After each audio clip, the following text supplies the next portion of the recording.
I was asked to mediate between two senior executives in an organisation with a responsibility for young people.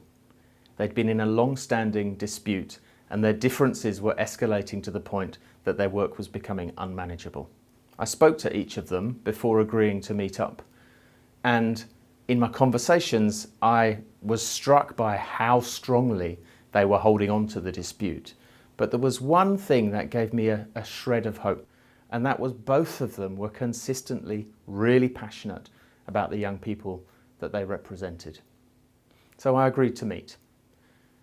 As you can imagine, I'd carefully planned out how I was going to go into the conversation. My plan went out of the window in about 3 seconds flat as they launched at each other with this bitter continuation of this fight that they had maintained for so many months. I tried various ways to get into the conversation, but got to the position where I felt like a bystander. I started to wonder if I could sneak out and just let them get on with it. Then, after some quite significant time, there was a lull in the conversation. And I was suddenly reminded of that shred of hope I took from our initial conversations.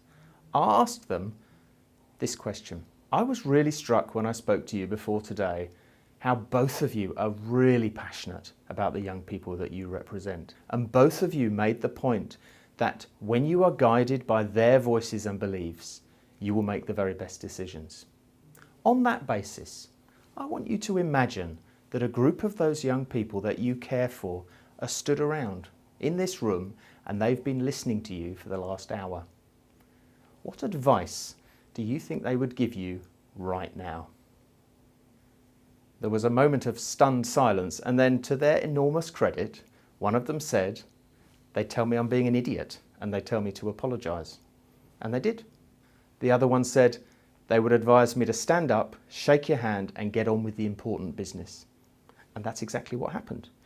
They shook hands and they had a reasonable, constructive conversation. They still had their differences, but they got on with addressing the issues that were at hand. People had spent months telling them that they had to sort their relationship and get on with the business at hand, and they had never listened. But the question that they'd been asked had transformed their relationship in a moment.